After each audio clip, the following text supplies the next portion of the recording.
What is cracking, folks? It is I, CFK Kuro, here to bring you some more TEW 2016 WCW. It lives.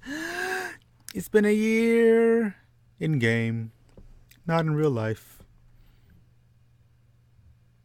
Well, I suppose since I started the original. No, because I started. Anyways, second week of May in the year 2002, we have an edition of WCW Monday Nitro. Hold up. Arm move. There we go.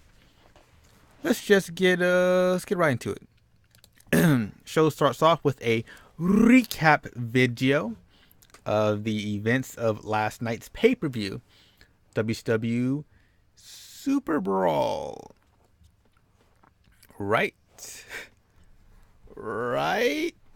Super Brawl was Slamboree. God damn it. Including the finals to the Crockett Cup Tag Team Tournament between Second City Saints and the $1 Million Corporation. The United States Championship match between Rey Mysterio Jr. and AJ Styles.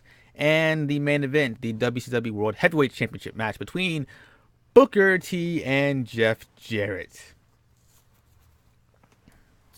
Let's get on to the main show.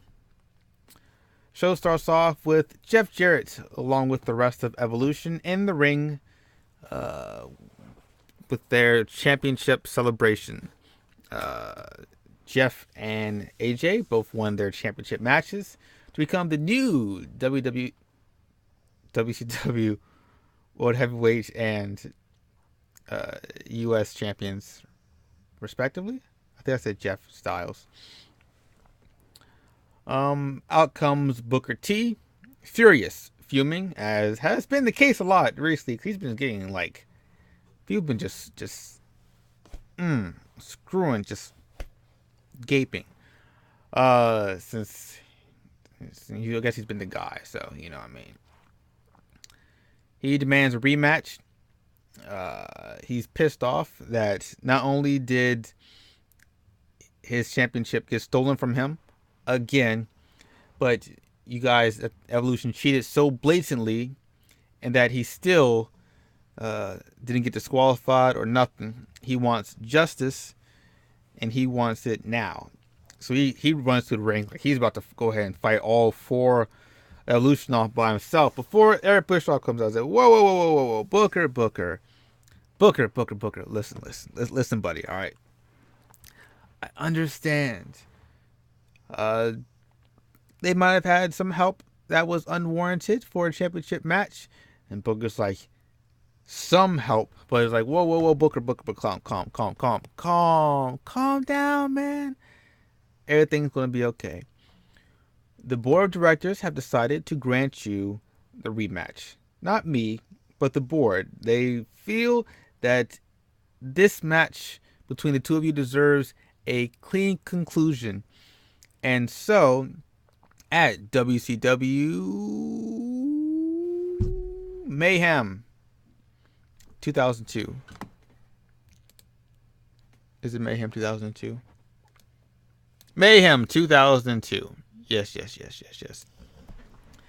It'll be Jeff Jarrett defending the World Heavyweight Championship against Booker T in a steel cage match with 1, no victory via escape, and 2, if Ric Flair, Mark Jindrak, or AJ Styles interfere in this match, then not only will Jeff Jarrett lose the match, but he will also forfeit the championship. And of course, Jeff is, he's kind of pissed. So is the rest of Revolution. But Eric's like, okay, that's the deal. So Booker, can you please save this confrontation for another time? We have the show to run, and this isn't scheduled to go longer than 3 minutes. So yeah. So that's that. Championship rematch announced first thing.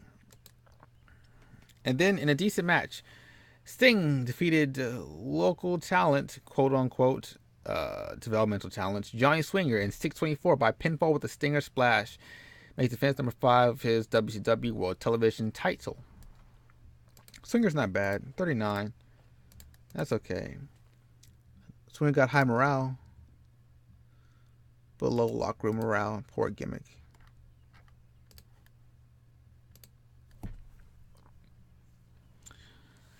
After the match, we are in Eric Bischoff. Flipping, not visible. Eric Bischoff is in his office with the camera, announces the main event for tonight. Since he didn't get to mention it in time during the beginning of the show because of the chaos. Main event will be a tag team contendership match between the finalists in the tag team Crockett Cup tag team tournament and the team that lost to the champions in the semifinals. It'll be Diamond Dallas Page and Sean O'Haire taking on the Second City Saints, and the winner gets to face the $1 Million Corporation at WCW Mayhem 2002. So yeah. Backstage, Julian Garcia is interviewing Hugh Morris, who comes off of a brutal victory and retention of his WCW Hardcore Championship against Fit Finlay. She asks him what's next for him. And of course, Hugh is like, I'm a fighting champion. If anybody thinks they're tough enough to take this from me, go ahead, take a shot. Of course, first person to come out from the back is Bryan Adams. He lays down a challenge for this Thursday on Thunder, which Hugh accepts. Now, as Bryan Adams heads back and Hugh's bidding his adieus, Sloth is caught lurking around, just hiding. It's kind of hard to miss. He wears that bright white shirt. But yeah, he's snooping around. What's he doing in the Impact Zone? I mean, at this point right here, is he issuing a challenge? Ugh. In a tag team match that was scheduled between the Disco Boogie Nights and Shane Douglas and Hernandez, Disco Inferno never shows up. In a decent match, Shane Douglas and Hernandez defeat Alex Wright in 8:23 by submission. Where's Hugh? Not Hugh. God damn it. Where's Disco?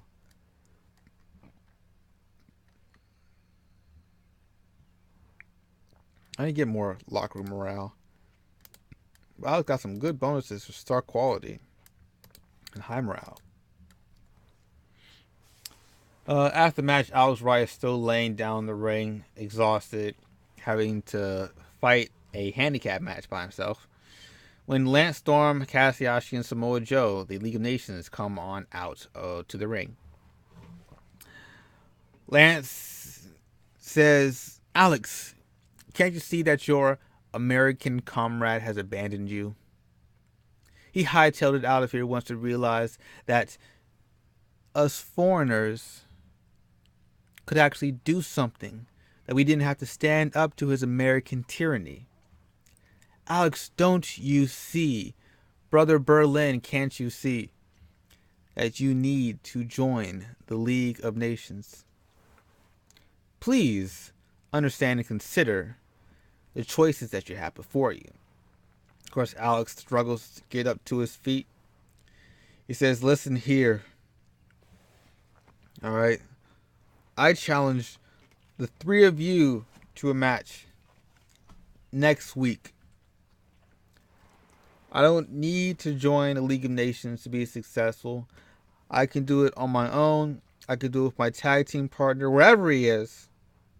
I'm sure you guys have something to do with that. But I'm not going to let this event hold me down. I'm going to get over and through you guys, and that will be it. You understand?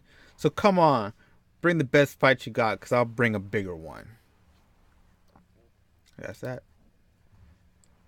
Afterwards, Lynn Garcia is interviewing Shane Douglas and Hernandez.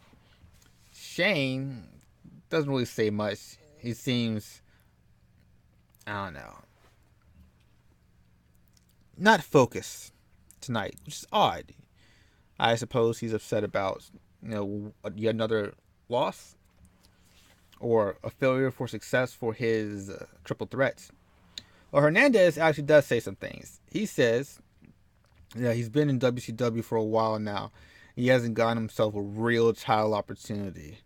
So this is a heads up to all the champions. I'm looking for some gold essay. And look, oh, what's that? Sloth is lurking again in the background. What is he doing?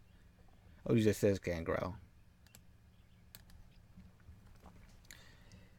In a match for number one contendership for the Cruiserweight Championship, Chavo Guerrero Jr. defeated Super Crazy, Aguila, and Jimmy Noble in 10:52 when Chavo Guerrero Jr. defeated Aguila by submission after blatantly cheating.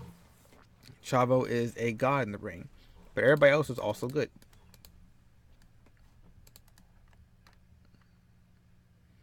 Chavo got a bonus. Aguila got a bonus. Super Crazy got a bonus. Jimmy Noble got a bonus. Lots of all-out, high morale, star quality, well booked, good announcing, hot crowd. Only problem is locker room morale. And Noble got penalty for going all out. Woo! Afterwards, Gene Okerlund interviews the champion, the Hurricane. He asks him, is his knee finally doing better? But he says that during his match against Jimmy Noble last night, he aggravated a bit further. But a weakening knee is not enough to stop the Hurricane.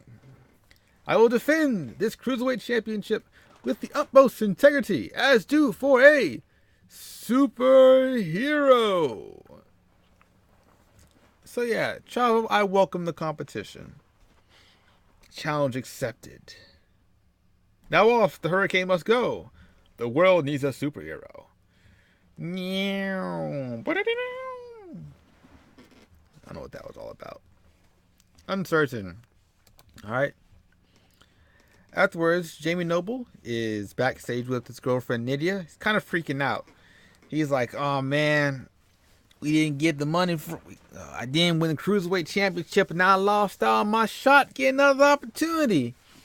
How am I able to afford this stuff, girl? I need a solution. Well, I want to find some money real quick. J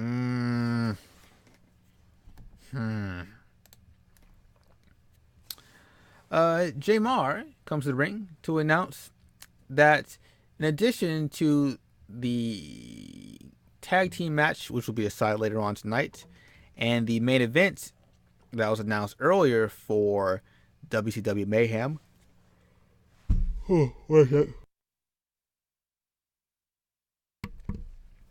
There is one more major event for Mayhem. The return of World War III. And so, let me explain World War III to you folks, those of you who do not know. At least our variation in this modern era. 3 rings. 45 competitors. 3 victors. 1 victor. The winner of World War III gets an opportunity to face the champion at any pay-per-view. Granted, he must defend his World War III victory, or he must defend this contract every pay-per-view until he cashes in. So, not this Sunday, at Mayhem, 45 men will enter, 3 men will exit, 1 man will be victorious, and we will begin matches to determine people who will be in this match. Because 45 slots means not everyone can make it. So next week, our main events will be Sean O'Haire versus Ric Flair, and the winner gets a shot to become the World War III winner. Gets a shot at World War III. I was kind of clunky. I didn't plan out that promo at all. And about that had good wrestling and a decent reaction from the crowd. Rey Mysterio Jr. defeated Elix Skipper in 7:32 by pinfall with a springboard Hurricane Rana. Isn't Rey just a best? I'm going to name my son Rey Mysterio Jr. Afterwards, Rey Mysterio calls out AJ Styles. He says he should have known that he was going to pull some underhanded tricks. He thought the ladder match would have been able to prevent these underhanded tactics, but he was wrong. He didn't expect Ric Flair to come out to hand you the victory. So I'm issuing my rematch for WCW Mayhem. And when I become champion again, I will show the world what a true champion is. It's about integrity. It's about honor. It's about respect.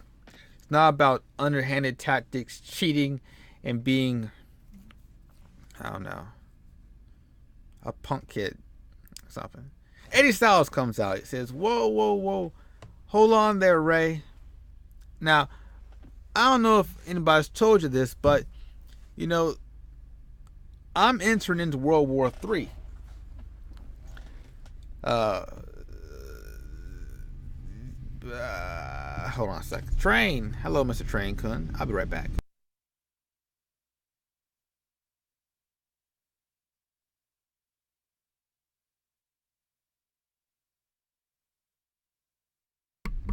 Okay, not as loud anymore. So I don't know about you, but I'm entering in World War III. Jeff, we wouldn't want Jeff to have anybody to challenge him for the belt when he's not prepared. So, unfortunately for you, Ray, your rematch is going to have to come another time. Alright? And second of all, I don't care however I win the belt. That's not what matters. What matters most is having the gold. And I have it. And you don't. And as such, I don't have time to talk to losers. See ya. And he walks out. Oh, that's the thing that's to be visible. We are in the dark room again. With the remnants of evil. Wrath, greed, and gluttony. Wrath says that next week, Greed will have a television championship match against Sting to bring gold back into the fold, and he is working on a way to get his title opportunities that he deserves. This is a rough time, a rough time for evil, but you think just because we've cut off some dead weight, it's going to harm us? It's going to stop us? It's going to prevent us from achieving our ultimate goal? You do not understand what I mean when I say that evil will grow. Evil will rise again. I'll reclaim my World Heavyweight Championship, and we will dominate WCW with an iron fist and plunge this world into chaos. So, anyone who wants to stand in our way, do it at your own peril. Because evil is here. Yeah, I think that was okay. And then in our main event, the Second City Saints defeated Diamond Dallas Page and Sean O'Haire in 1852 when Punk defeated Diamond Dallas Page by submission with an arm triangle choke. The match got held back a good deal because of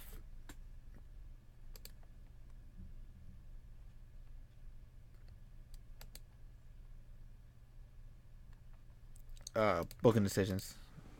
Diamond Dallas Page didn't want to lose, especially didn't want to be submitted.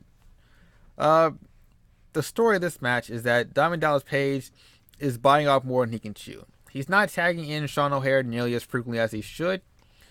He's taking a lot more risks than he really needs to. Well, at least should, considering his age. And eventually it all catches up to him when he gets caught in the middle of the ring too far from the ropes to escape. And Sean O'Haire is just out of reach. He can't get the tag. And he has to tap out to the arm triangle choke. Afterwards, guess who runs down to put the beat down on the new normal contenders? It's none other than the $1 Million Corporation. 77. It would have been better if I main evented with Ray Skip. No, same rating, right? Yeah, same rating. Yeah, there wasn't a lot of great angles besides that one. that actually the weakest match? No. Sting. Douglas. Java. Oh, that's better. Alright. Johnny Fairplay. Fairy John Play.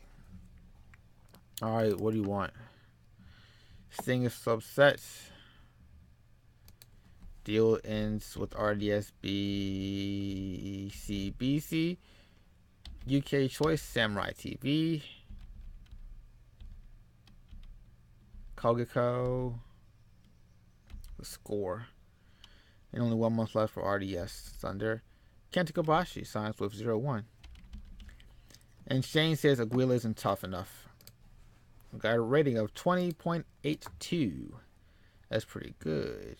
Wait. Hey, that's pretty good. Anyway, we'll be right back with this week's edition of Thunder. And we are back with Thunder. Thunder opens up with Wrath sitting alone in the dark room. With the lights, with a single spotlight on. Kind of talking to himself. Talking about revenge. Talking about vengeance. Talking about victory. Talking about evil. Talking about chaos.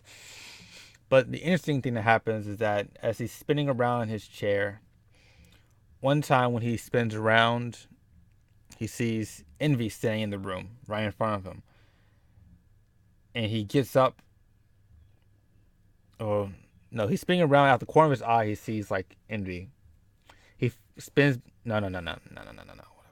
He's spinning around in his chair. And then one time he spins around, Envy pops up. And by the time he comes back around, he's gone. Of course, Wrath doesn't notice this. Greed comes in to ask Wrath about his match against Sting.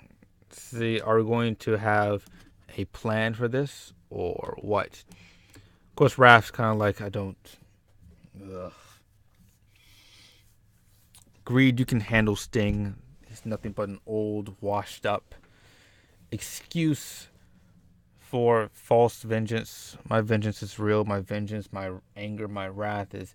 And Greed is kind of like, yeah. I've heard this before. Look, Wrath, I understand you didn't kick me out the group because I'm actually good, unlike everybody else. But like, try to relax a bit. You're kind of going nuts. It's whatever. He just kind of walks out, and Wrath kind of continues talking to himself. Subpar match. American Most Wanted defeated Chad and Kwee. Chad Collier and Kwee. Afterwards, Lillian is interviewing American Most Wanted. Talk about how they're looking to get some momentum going forward. You know, things haven't been super smooth for them, but they think they see an opportunity.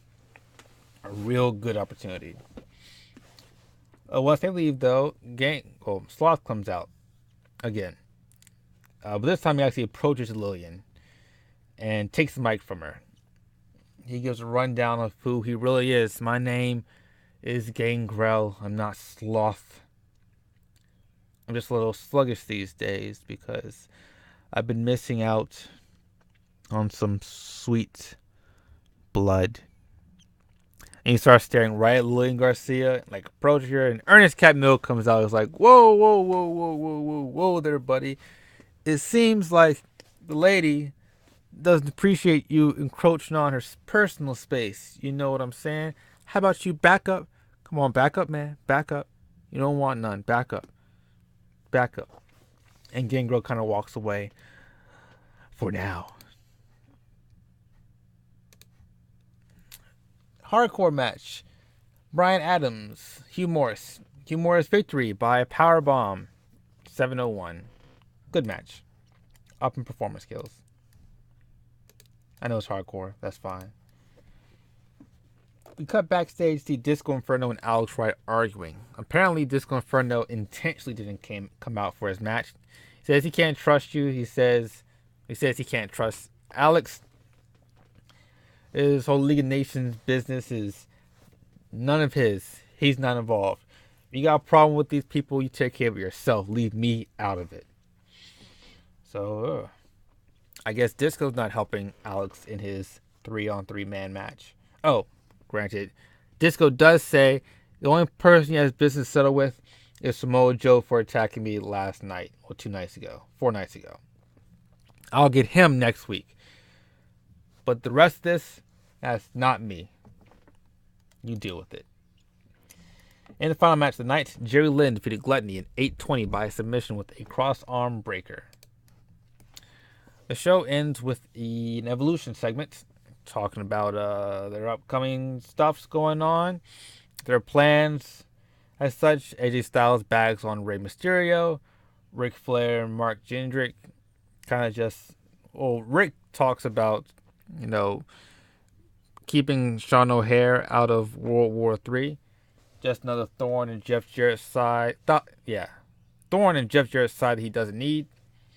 Jeff talks about, taking out Booker once and for all. He said he's got a plan. And Mark Jindrak's just there flexing. Ugh.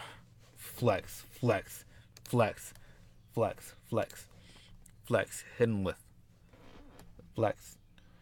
Apparently, FMW is going out of business like really hard right now. Super Crazy is now toned. So I'll see anything about that. Anyway, thanks for watching, folks. We'll come back next time. It'll be next week. Yeah.